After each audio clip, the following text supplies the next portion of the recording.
So this is a look at exploration in the kind of late 1400s, mid 1500s, and how that affects how it affects Europe and how it affects the world that Europe explores and then eventually colonizes. So it's worth noting that the beginning of European overseas exploration and colonization is a result of Portugal. And Portugal, small little country on the very west coast of the Iberian Peninsula, generally doesn't have a lot of influence in European politics or anything of that sort.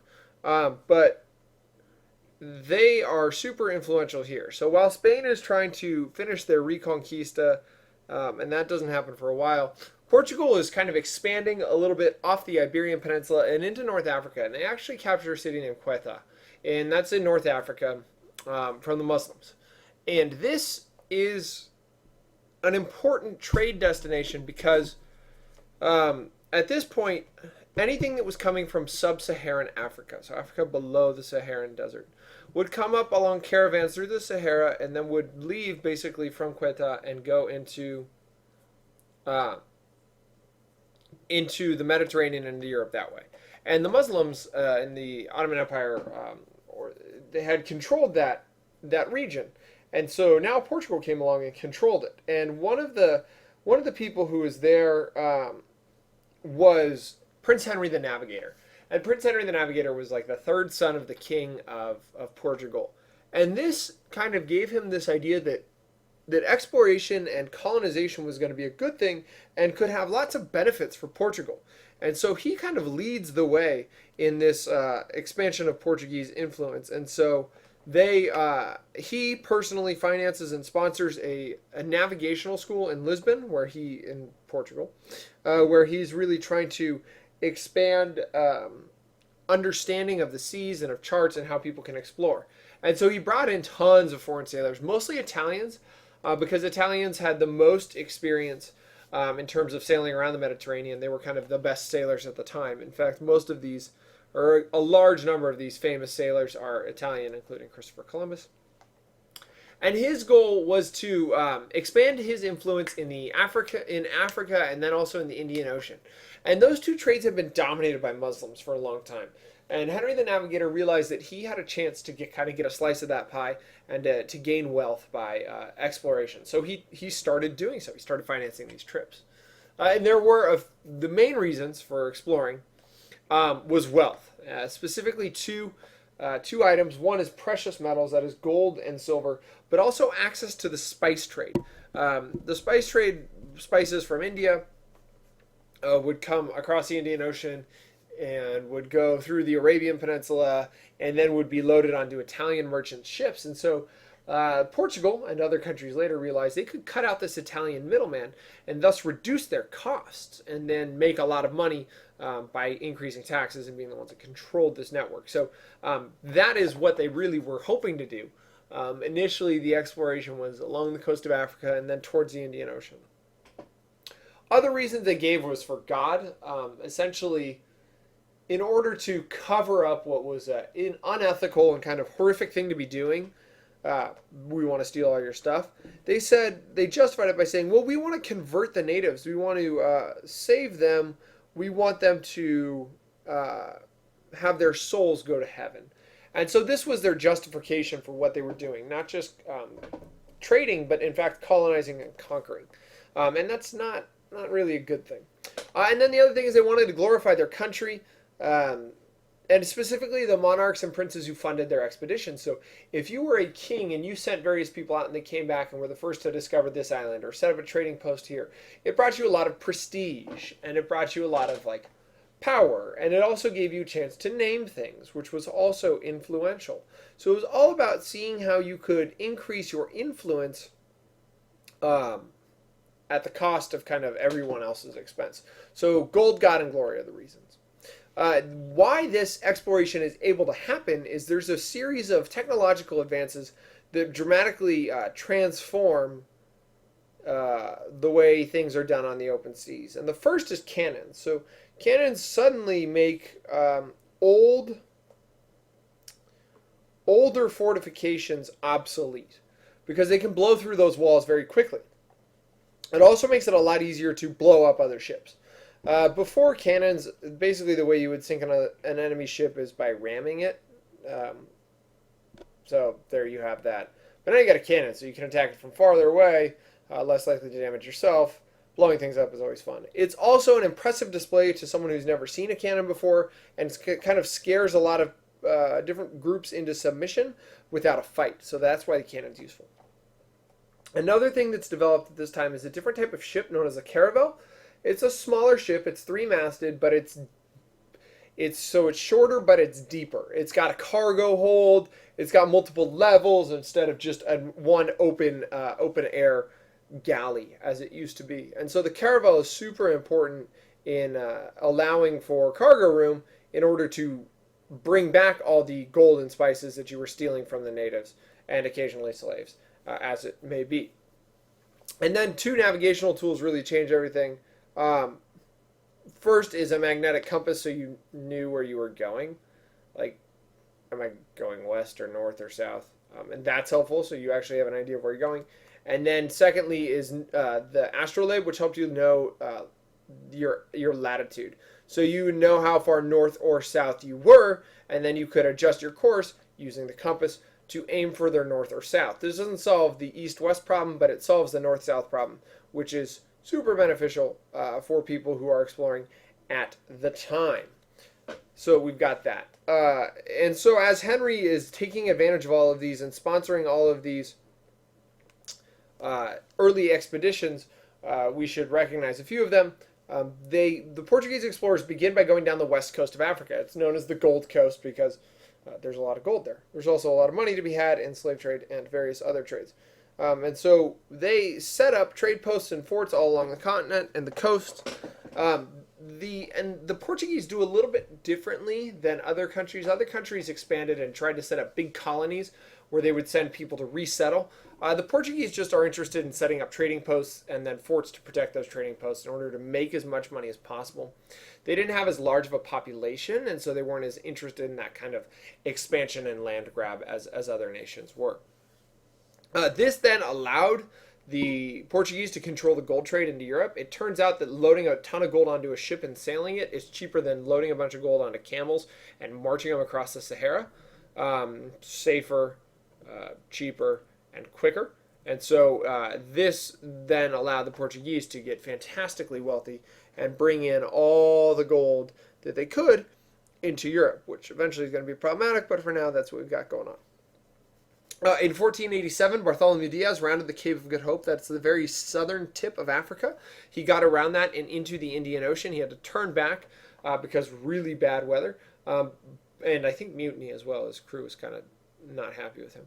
But so he turns around and comes back towards Portugal, eventually getting back there.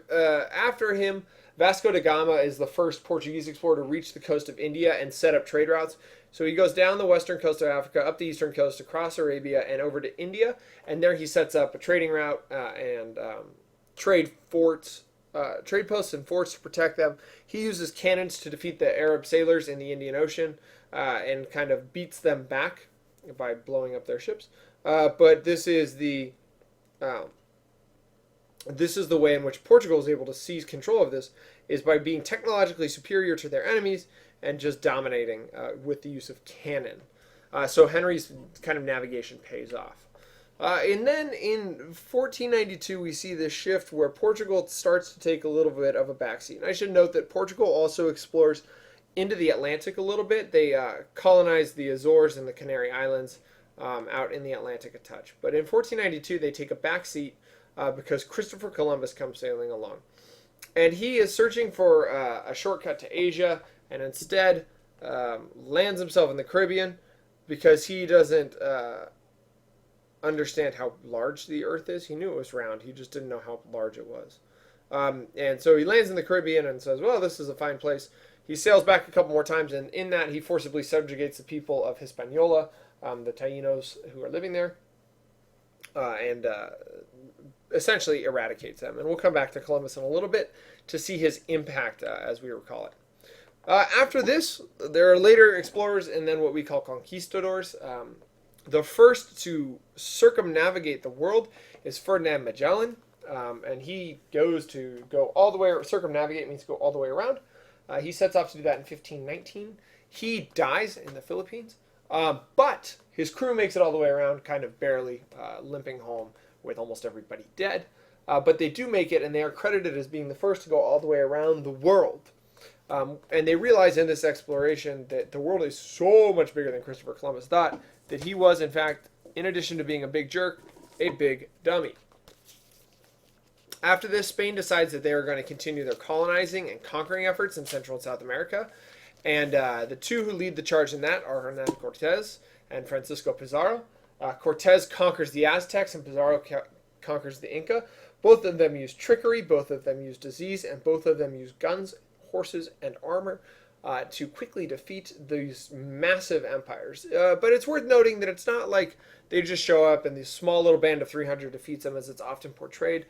They would ally themselves with traditional enemies of the Aztecs, for example, the Tlaxcala people, and they would use that kind of to initiate a war and use kind of their superior firepower and tactics in order to assist their native allies in overthrowing these Aztec empires. So it's not like they just walk in with 200 people and walk out with an empire. It's not that simple, as much as people like to make it out to be. So there we go. And this is a nifty little map that kind of shows you what we've got going on. You see Portugal is exploring they go from here and they explore down the southern coast, eventually down the west coast, southern coast, the east coast. They land in Madagascar. They set up some trade routes in Arabia and over to India. Eventually they get over to what's called the East Indies. Then we see, and you can see some of these famous explorers who are going. Some leave out of France and England to go up to North America. There are Columbus's multiple voyages. Spain kind of takes over all of this. Balboa lands here. And then there's Magellan circumnavigating the world, going down beneath South America, up through here, up into the Philippines, where he dies, and then his crew making their way through the southern Indian Ocean back to Portugal. So as all this is happening, Spain is building empire. So this is what's interesting is Portugal setting up trade colonies, and Spain's building empire by building these massive colonies. And what they do is they essentially they create haciendas, and haciendas are these massive plantations with the goal of exploiting the wealth of the New World, both the material wealth and then the wealth of the earth in order to grow crops and grow food, that they cash crops really. And so these haciendas are super important socially for the Spanish, but they absolutely, as you can imagine, demolish the indigenous population. These are forced to work in just treacherous forced labor condition called the encomienda system. And so what we see is that just tons and tons of people die under truly appalling conditions. And from here, we see kind of this rise of the Spanish Empire. But it's not very long before Spain declines. And the reasons for Spanish decline is kind of numerous. The first and underlying one is that in 1492, like the same day that Columbus sets sail, they kick out all the Jews and Muslims. All the people who had not converted to Christianity are kicked out of Spain. And so what they've done is they absolutely cripple their economy.